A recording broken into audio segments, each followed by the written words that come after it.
बहुत पुरानी बात है, जब भारत के मध्य प्रदेश में उज्जैन नाम का एक शहर हुआ करता था। उज्जैन शहर बहुत अमीर और प्रसिद्ध था। यहाँ के बाजारों में हमेशा रौनक रहती थी और लोग दूर दूर से यहाँ व्यापार करने आते थे। यहाँ के राजा विक्रमादित्य बहुत बहादुर और सच्चे थे। उनकी बहादुरी और न्यायप्रियता की कहानियां दूर दूर तक फैली हुई थीं। वो हमेशा अपने लोगों की मदद करते, चाहे वो गरीब हो या अमीर। राजा विक्रमादित्य सबकी मदद के लिए हमेशा तैयार रहते थे। राजा विक्रमादित्य एक महान योद्धा थे। उन्होंने कई युद्धों में अपनी वीरता का प्रदर्शन किया और अपने राज्य की रक्षा की। उन्होंने बहुत सारे युद्ध जीते थे। उनकी सेना हमेशा उनके नेतृत्व में विजय प्राप्त करती थी, लेकिन उनकी असली ताकत उनका न्याय था। वो हमेशा निष्पक्ष और सही निर्णय लेते थे, जिससे उनकी प्रजा उन पर गर्व करती थी। वो हमेशा सच और सही का साथ देते थे। उनके दरबार में कभी भी अन्याय नहीं होता था। राजा विक्रमादित्य को अपने राज्य और प्रजा से बहुत प्यार था। वो हमेशा अपने लोगों के सुख दुख में शामिल रहते थे। वो अपने लोगों के अच्छे और बुरे वक्त में हमेशा उनके साथ रहते थे। चाहे कोई प्राकृतिक आपदा हो या युद्ध, राजा विक्रमादित्य हमेशा अपनी प्रजा के साथ खड़े रहते थे। यही बात उन्हें बाकी राजाओं से अलग बनाती थी। उनकी प्रजा उन्हें एक पिता के समान मानती थी। राजा विक्रमादित्य के दरबार में बहुत से ज्ञानी और कलाकार रहते थे। उनके दरबार में हमेशा विद्वानों और कलाकारों का सम्मान होता था। राजा कला और ज्ञान को बहुत मानते थे। उन्होंने अपने राज्य में शिक्षा और कला को बढ़ावा देने के लिए कई कदम उठाए। उनके राज्य में उज्जैन ज्ञान और संस्कृति का केंद्र बन गया था। यहाँ के विद्यालयों और कला केंद्रों में दूर दूर से लोग शिक्षा और कला सीखने आते थे। उज्जैन का नाम पूरे भारत में प्रसिद्ध हो गया था। एक बार राजा विक्रमादित्य जंगल में शिकार खेलने गए थे। यह उनका प्रिय शौक था और वे अक्सर अपने सैनिकों के साथ जंगल की गहराइयों में जाते थे। वहां उनकी मुलाकात महात्मा शांतराम से हुई। शांतराम एक महान संत थे, जिनकी ख्याति दूर दूर तक फैली हुई थी। शांतराम एक सिद्ध पुरुष थे। वे वर्षों से जंगल में तपस्या कर रहे थे और उनकी साधना से उन्हें अद्भुत शक्तियां प्राप्त हुई थीं। महात्मा शांतराम ने राजा विक्रमादित्य को एक अद्भुत सिंहासन के बारे में बताया। यह सिंहासन न केवल सुंदर था, बल्कि उसमें अद्वितीय शक्तियां भी थीं। यह सिंहासन 32 जादुई मूर्ति से सजी हुई थी। शांतराम ने बताया कि यह सिंहासन पाताल लोक में छुपा है। पाताल लोक एक रहस्यमय स्थान था, जहां केवल वीर और साहसी लोग ही पहुंच सकते थे। इसे पाने के लिए राजा को बहुत कठिन परीक्षाएं देनी होंगी। ये परीक्षाएं न केवल शारीरिक थीं, बल्कि मानसिक और आध्यात्मिक भी थीं। राजा विक्रमादित्य ये चुनौती स्वीकार करने को तैयार हो गए। उन्होंने अपने साहस और धैर्य को परखने का निर्णय लिया। उन्होंने पक्का इरादा कर लिया कि वो सिंहासन पाकर ही रहेंगे। उनके मन में एक दृढ़ संकल्प था कि वे किसी भी कठिनाई का सामना करेंगे और अपने लक्ष्य को प्राप्त करेंगे। इस प्रकार राजा विक्रमादित्य ने अपनी यात्रा शुरू की, जो न केवल उनके लिए बल्कि उनके राज्य के लिए भी महत्वपूर्ण थी। महात्मा शांतराम के बताए रास्ते पर चलते हुए राजा विक्रमादित्य पाताल लोक पहुंच गए।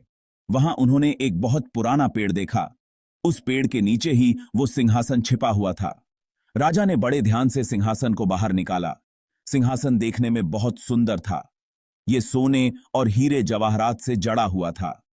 राजा विक्रमादित्य सिंहासन को अपने साथ उज्जैन ले आए। जैसे ही राजा विक्रमादित्य सिंहासन पर बैठने लगे, उन्होंने महसूस किया कि यह सिंहासन साधारण नहीं था। यह एक दिव्य शक्ति से भरा हुआ था, जो किसी भी साधारण व्यक्ति को महसूस नहीं हो सकती थी। पहली मूर्ति में जान आ गई। यह मूर्ति एक अद्भुत शक्ति से जागृत हो गई थी, जैसे कि उसमें किसी प्राचीन आत्मा का वास हो। मूर्ति ने राजा को एक बहुत दिलचस्प कहानी सुनाई। यह कहानी न केवल मनोरंजक थी, बल्कि उसमें गहरे जीवन के सबक भी छिपे हुए थे। ये कहानी एक चालाक व्यापारी और उसके धोखेबाज दोस्त की थी। व्यापारी बहुत ही चतुर और समझदार था, लेकिन उसके दोस्त ने उसे धोखा देने की योजना बनाई थी। कहानी सुनकर राजा विक्रमादित्य को व्यापारी पर बहुत तरस आया। उन्होंने सोचा कि कैसे एक व्यक्ति अपने ही दोस्त के द्वारा धोखा खा सकता है। उन्होंने मूर्ति से पूछा, क्या मैं इस व्यापारी की मदद कर सकता हूं? राजा के मन में यह सवाल उठ रहा था कि क्या वह इस व्यापारी को न्याय दिला सकते हैं। मूर्ति ने जवाब दिया, राजन, आपका न्याय ही इस व्यापारी की मदद कर सकता है। मूर्ति ने राजा को समझाया कि सच्चा न्याय ही किसी भी समस्या का समाधान हो सकता है, और राजा विक्रमादित्य को अपने न्यायप्रियता के लिए जाना जाता था।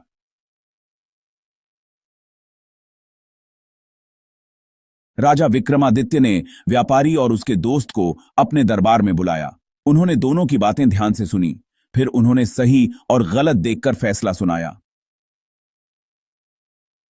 राजा विक्रमादित्य ने धोखेबाज दोस्त को सजा दी और व्यापारी को उसका हक क्यों दिलाया।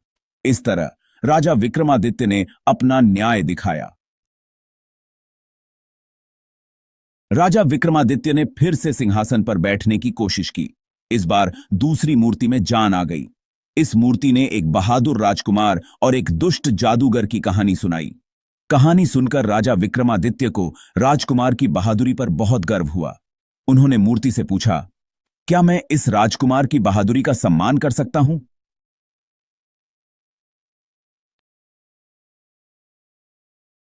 मूर्ति ने जवाब दिया, राजन, आपकी दयालुता ही इस राजकुमार को सच्ची श्रद्धांजलि होगी। राजा विक्रमादित्य ने राजकुमार की याद में एक बहुत बड़ा मंदिर बनवाया। उन्होंने यह भी वादा किया कि वो हमेशा बहादुर लोगों का सम्मान करेंगे। इस तरह राजा विक्रमादित्य ने अपने वचन का पालन किया। राजा विक्रमादित्य ने एक बार फिर सिंहासन पर बैठने की कोशिश की। इस बार तीसरी मूर्ति में जान आ गई। इस मूर्ति ने एक गरीब किसान और उसकी नेक बेटी की कहानी सुनाई। कहानी सुनकर राजा